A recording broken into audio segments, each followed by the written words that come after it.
Shalom, shalom, Israel. First and foremost, I want to give all praises, honor, and glorification to the Most High God, Yahweh, Ba'ashem, Hamashiach, Malak, Yahweh Shai. Yahweh being the name of the Heavenly Father, who the world calls God, and Yahweh Shai being the name of his beloved Son, who the world called Jesus Christ, whom is the Savior of the nation of Israel. It's Brother Malachi out of the W5 Detroit camp, coming at you with another cold cut. It's going to be a quick lesson through the spirit and power of Yahweh Ba'ashem, Yahweh Shai, and Most High willingness edifying to the flock. So this lesson is entitled The Gluttony Demon. A quick word on gluttony. So I came across this video and it reads, Ice cream man looked fed up with the brother after the order. Right? So here it is, the ice cream man actually pulls up to this man's house. And he's making money off of this brother. Now, one may say, well, how's he going off? That's his hustle. That's what he's into. He got to make his coins. Absolutely. But also, like the scriptures say, sin sticketh close between buying and selling. For example, if you have a liquor license and you sell alcohol, and there's always this one brother coming in your store drunk as all get out with a spirit on him, and he's constantly spending up and eating up his money via buying your liquor. That's what it means when sin sticketh close between buying and selling, because now you're not blameless because you're giving this man his liquor and you're feeding his addiction. So brothers have to beware and be vigilant and be cautious even in the realms of business. So it say, again, ice cream man look fed up. So we're going to play this video. We're going to grab a few precepts on gluttony.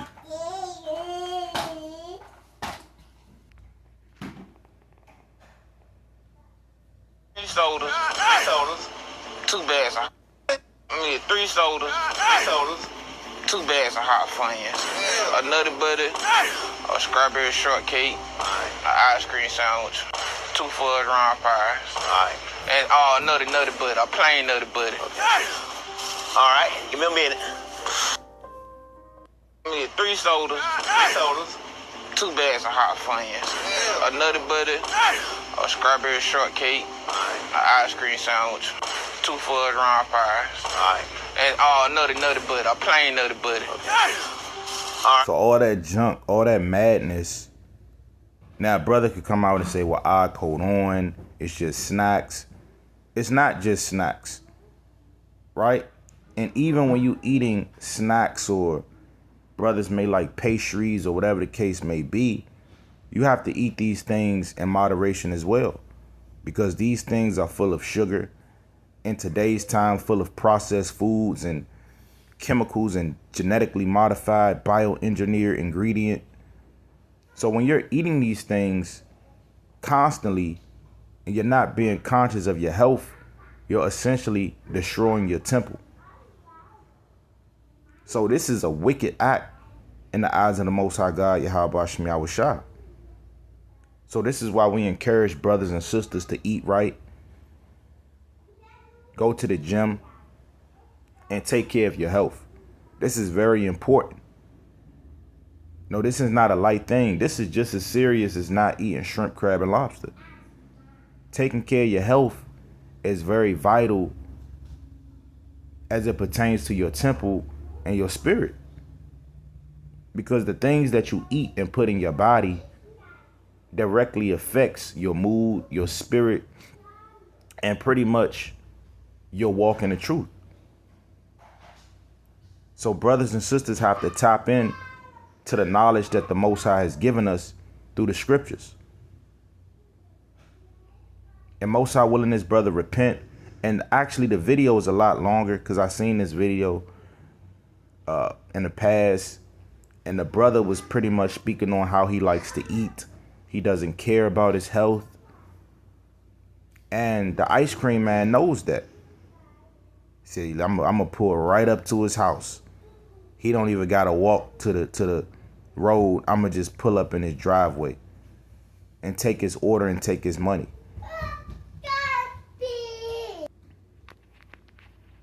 Right? Which goes back to the point of sin sticking close between buying and selling.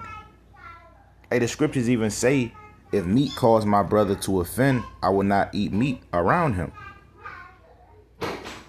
Right? Let's bring out that precept.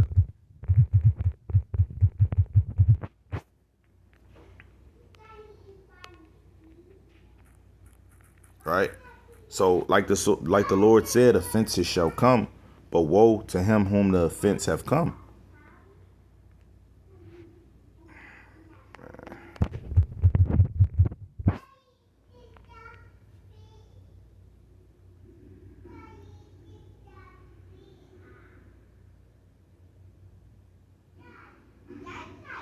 This is 1 Corinthians chapter 8 and verse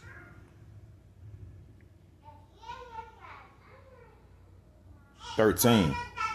And it reads, wherefore, if meat make my brother to offend, I will eat no flesh while the world standeth, lest I make my brother to offend.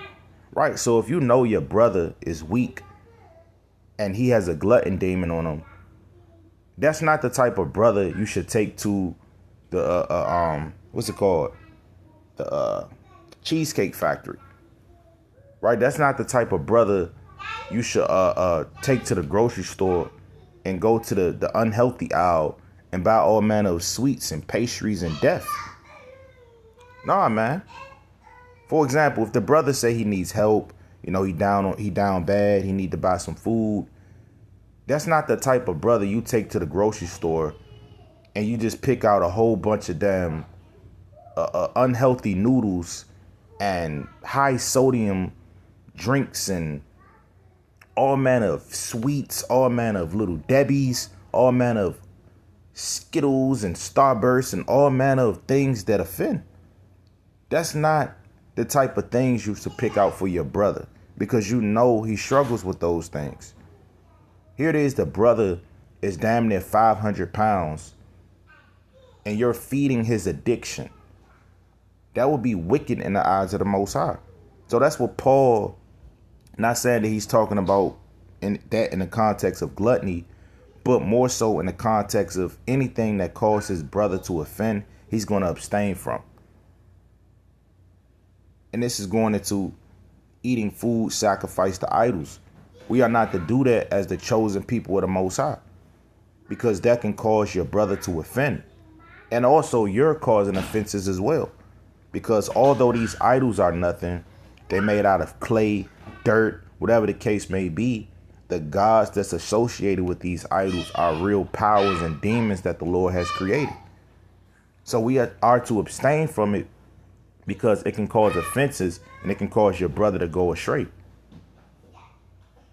Likewise with this gluttony demon. Right? Now also let's get Sirach chapter 30 and verse 15. It says, health and good estate of body are above all gold, and a strong body above infinite wealth. Right? So your health is above all gold, because what profit is $1 million or even $1 billion in your bank account if you're afflicted in your body? If you have a cancer, if you have the gout, if you have a PAD, if you have clogged arteries, what profit is your $1 million? Right? Reading on. There is no riches above a sound body, and no joy above the joy of the heart. Death is better than a bitter life or continued sickness. So it's better to die than to have a bitter life or continued sickness. And also, furthermore, when you eat these foods, it releases chemicals in your brain. Right? It releases dopamine, serotonin, all these different chemicals that are to be used for other purposes, righteous purposes, purposes that pertains to life. But you're having an oversurge and release of chemicals by way of eating these foods. That's why you feel bad afterwards. That's why you get sleepy. Got something called the itis. I know you brothers and sisters have been there. You might have ate some food some fast food and you felt robbed. You felt like, damn, I should never ate that. You start thinking about everything under the sun, man. You start, oh my God, I gotta be more on fire. You get damn near depressed because of the foods that you eat. Right? And that's why the Lord said death is better than a bitter life or continued sickness. It say delicates poured upon a mouth shut up are as messes of meat set upon a grave. So all these meats are set upon your grave. Right? Right? Verse 25. A cheerful and good heart will have a care of his meat and diet.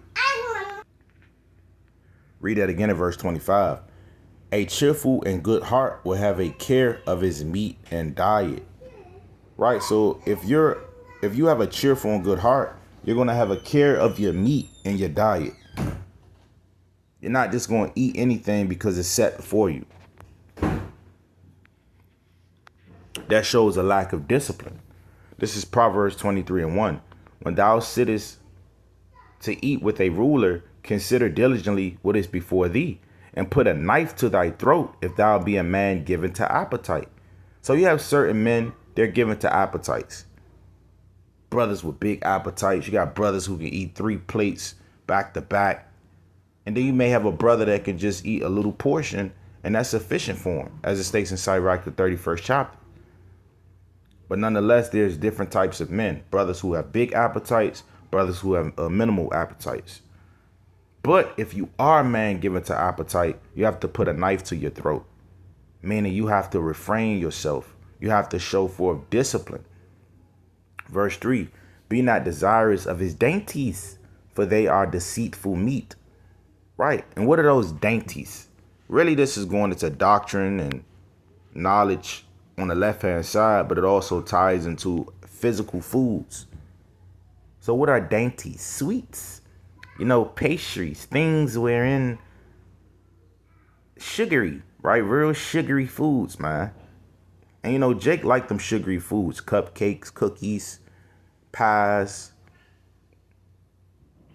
But guess what, brother? Them pies and them cookies and them danishes are set upon your graveyard. Because if you constantly eat those things every day, and those things lack nutrition, vitamins, minerals. It's one, for the brothers that's a little older, you have a man named Irv Gotti. He passed. I believe he was like a producer for the record label of Murder Inc. But his brother was pretty much explaining how he ate everything. He didn't care what it was. Right? And one time he got cut on vacation, and just a little cut on his foot. And guess what? He couldn't stop bleeding. And within a couple of hours, it might have been less than an hour, his foot got infected. Right? It was a smell that came from his foot, all due to this cut. Why am I bringing this up? Because when you eat unhealthy and when you have clogged arteries and when you lack vitamins and minerals within your body, then your body doesn't heal properly. And that's why he got a infection in less than an hour, because his body is under so much stress of eating abominations that it can't even perform till its full potential as far as with healing and closing up a wound. Because your body is also made to heal. Every cut, every bruise that brothers and sisters may have had in their childhood all the way up into their adulthood, it is healed. But if you're eating abominations and your body is out of course, it's not going to perform till its full potential. That's likewise with any machine, because your body is essentially a machine. If you're not cleaning off the chainsaw and it's clogged up with wood, debris, and all manner of elements, then guess what? That chainsaw is not going to perform. It's not going to cut that wood as sharp.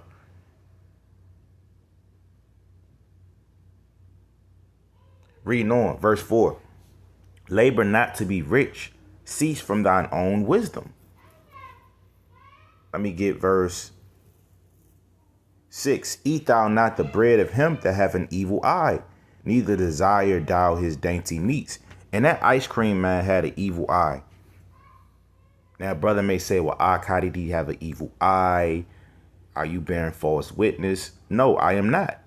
Because this ice cream man clearly sees that this guy isn't in a physical condition to keep and constantly eat these foods.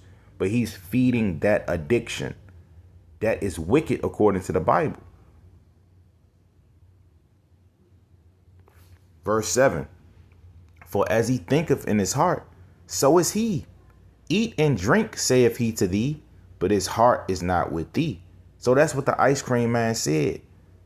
Okay, it's coming right up. I got your Nutty Buddy. I got your strawberry shortcake. I got your Funyuns. I got your 3 sodas, your pops. It's coming right up. So he's telling you to eat and drink. But guess what? His heart is not with you. Because if it was, he would say, well, brother, I always come over here, brother. You keep ordering these things and your health is not in the proper condition to constantly eat these foods, brother. I don't even want the money at this point. I want you to go to the hospital and take care of yourself. But is he going to say that? No, because he's feeding his pockets.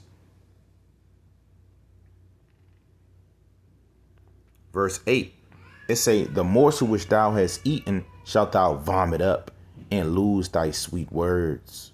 Right? So eventually this brother is going to vomit up all that madness he's putting in his body.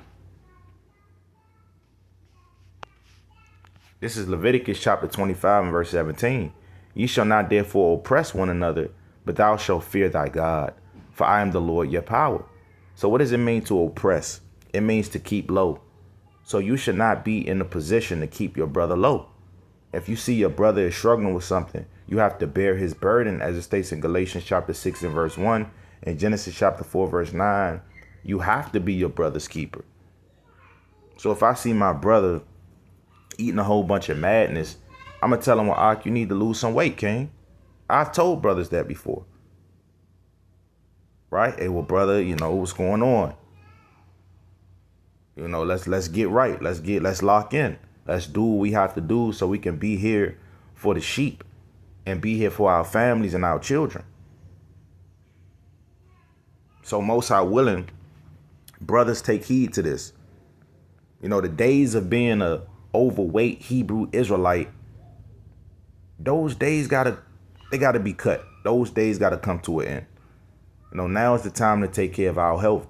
You got brothers working out. You got brothers doing cardio. You got brothers eating fruits and vegetables and really being more health conscious. And that's the spirit we have to move in these last days. Let me get another one. Sirach, the 31st chapter.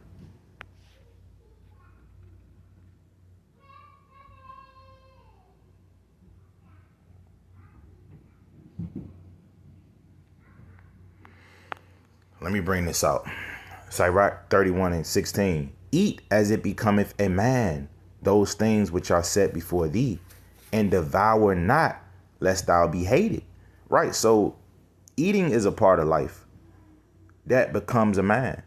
But like the Lord said, man shall not live by bread alone. Deuteronomy chapter 8, verse 3, Matthew chapter 4 and verse 4.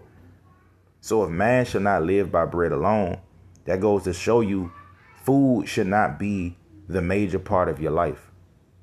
The major part of your life should be Yahweh Shem Yahushua, the Most High God, and his son, Yahushua, Christ. And they already laid out the blueprint on how to deal with food, how to take care of your health, and things of that sort. And a lot of times, I'm going to go a little deeper. Eating is not just associated with, oh, I got a sweet tooth, I'm hungry. No, eating also can be emotional, mental, spiritual. So some people overeat because they're running away from trauma or demons or just trying to find comfort. Some people find comfort in drugs. Some people find comfort in alcohol, women, men, whatever the case may be. But then you have people that find comfort in food. They call it comfort food for a reason, because it comforts your spirit But guess what? It's shallow at the end of the day, because you're going to go on this sugar rush. You're going to get this high. Then you're going to come down very low. And guess what? Those things have affected your body. If you keep getting punched in the same spot, after a while, hey, guess what? You're going to have a bruise. And reading on, it says, verse 17, leave all first for manner's sake, and be not unsatiable, lest thou offend. Right. So you don't want to be the first to kind of grab up the food. You know, they say the food ready before the women and children eat. Here you go. I mean, we had a brother do that before. And guess what? That brother, he's not here no more, man. Yeah, brother. Hey, yeah, hold on. Well, I think the men should eat first. You know, we the head of the households. Well, brother, you got a spirit on you, man. The women and children eat first because they are the weaker vessels. You just kind of hogging up the food, being a nigga like Nabal. And excuse my language, but that's what it is, man. So leave all first for manner's sake, and be not unsatiable, lest thou offend. Verse 18, when thou sittest among many, reach not thy hand out first of all. A very little is sufficient for a man well nurtured, and he fetcheth not his wind short upon his bed. Right, because when you eating them foods and overeating and overindulging, you get shortness of breath. Brother trying to walk up the stairs. Here it is, it's 4 steps. And the brother walk up one and say, hold on, I need to take a break. Go give me a Gatorade. Go give me I need a shot. Hold on, help me out. No, that's not the attributes or becoming of men of the Lord, or even women of the Lord. Right? Right, so you don't want to fetch your wind short upon your bed. Right, that's how heart attacks happen. Seizures, so on and so forth. Right? And then it says, sound sleep coming of moderate eating. He riseth early, and his wits are with him. But the pain of watching and choler and pangs of the belly are with an unsatiable man. Right. So you don't want to be pained in your... Right. So again, it's a lot to unpack here. Sirach 31 and 20. You got pain of watching, choler, pangs of the belly are with the unsatiable man. So all these physical sicknesses and ailments and pains that you get from eating these madness foods are with an unsatiable man. A pang of the belly is a cramp. That's what a pang is. It's a cramp. You know, women get cramps and contractions and things of that sort during childbirth, during their flower. And guess what? They'll tell you, hey, these things, they brutal. They hurt, man. Verse 21. And if thou hast been forced to eat, arise, go forth and vomit, and thou shalt have rest. Verse 22. My son, hear me. Hold on now. Hear me and despise me not. And at the last thou shalt find as I told thee, and all thy works be quick, so shall there no sickness come unto thee. You see that? I mean, it goes into it. Let's keep reading. Verse 23, whoso is liberal of his meat, men shall speak well of him, and the report of his good housekeeping will be believed. Right. So you're not going to believe a brother that's 300 pounds and he swear he know everything about working out, lifting, diet. This guy swear he's on a level, but here it is. His belly is out to here. I'm not going to believe that guy. Now, I will believe the brother that's actually showing forth that example. This brother's working out. He eats right. He's being that walking example of what it means to be a man who is righteously liberal of his meat. Verse 24, but against him that is a niggard of his meat, the whole city shall murmur, and the testimonies of his niggardness shall not be doubted. Right, so you a nigga at your meat. Right, like Nabal, eating everything, making a feast for himself, and overall being selfish and evil. Now let's get this last account. This is Daniel chapter 1 and verse 8. But Daniel purposed in his heart that he would not defile himself with the portion of the king's meat, nor with the wine which he drank. Therefore he requested of the prince of the eunuchs that he might not defile himself. Now when you read Daniel the first chapter, Daniel and these men were very skilled, knowledgeable. Matter of fact, let's get into verse 4. It say, children in whom was no blemish, but well favored and skillful in all wisdom and cunning and knowledge. Cunning is not always associated with evil. Cunning just means witty and full of wisdom and knowledge. Skillful. That's what cunning means. So these men were cunning in knowledge and understanding science, and such as had ability in them to stand in the king's palace, and whom they might teach the learning and the tongue of the Chaldeans. So again, these men were knowledgeable. Verse 8, but Daniel purposed in his heart that he would not defile himself with the portion of the king's meat, nor with the wine which he drank. Therefore he requested of the prince of the eunuchs that he might not defile himself. Verse 9, now God had brought Daniel into favor and tender love with the prince of the eunuchs. Verse 10, and the prince of the eunuchs said unto Daniel, I fear my lord the king, who have appointed your meat and your drink. For why should he see your faces worse liking than the children which are of your sort? Then ye shall make me endanger my head to the king. Verse 11, then Daniel said to Melzar, whom the prince of the eunuchs had set over Daniel, Hananiah, Mishael, and Azariah, right? Which names was changed to Shadrach, Meshach, and Abednego, right? Verse 12, it say, prove thy servants, I beseech thee, 10 days, and let them give us pause to eat and water to drink. Now, when you look up that word pause in Daniel chapter 1 and verse 12, out the blue letter, that word pause in the Hebrew goes back to legumes. Legumes are beans, vegetables. And really, when you go deep into it, beans are also considered a fruit. So these men ate beans and legumes, man.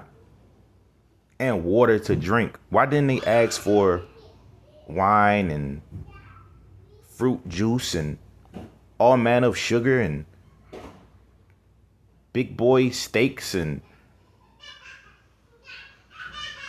a grown man lamb chops? And no, man. They said, give us pause to eat and water to drink. Is that to say you shouldn't eat meat, or, you know, these things aren't permissible? No. You can eat lamb, you can eat ox, you can eat chicken, you can eat turkey. But everything must be done in moderation. Right? Verse 13. Then let our countenance be looked upon before thee, and the countenance of the children that eat of the portion of the king's meat.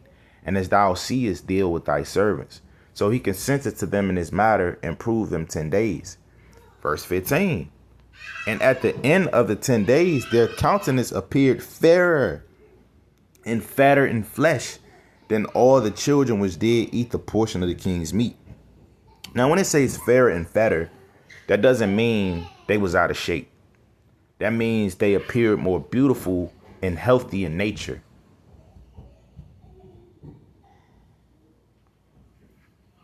So it appeared more fatter and fairer in flesh than all the children which did eat the portion of the king's meat. So the men who ate the portion of the king's meat, hey man, they may have broke out in acne.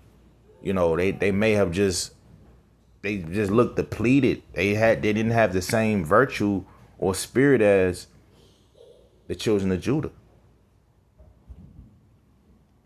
Verse 16. Thus Melzar took away the portion of their meat and the wine that they should drink, and gave them pause. Verse 17. As for these 4 children, God gave them knowledge and skill in all learning and wisdom, and Daniel had understanding in all visions and dreams. Ba'ashima Mashiach Malak Yahushua. So with that being said, if Daniel and these 4 men had knowledge of understanding of science and health, then we should take heed to the things that they did. Eating legumes, pause, drinking water. Samson was super strong, right? Really due to his relationship with the Most High and the spirit that the Lord endowed him with. But obviously Samson had that strength, right? So that's pretty much it on that. I'm gonna play this video one last time, and you can see this guy face the ice cream man. He's like, oh my God, this guy's a fat man. He's a glutton. All hell is breaking loose. But guess what? He's still gonna get that money. Cause hey man, he only cares about his pockets. Alright. And nutty butter, plain nutty butter. Okay. Alright, give me a minute. I need 3 sodas, 2 bags of hot Funyuns, a nutty butter, a strawberry shortcake, an ice cream sandwich, 2 fudge round pies, and nutty butter, plain nutty butter. Okay. Alright, give me a minute. So that's it on that. So with that, all praises to the Most High Yahweh Bashim Yahushua. Shalom.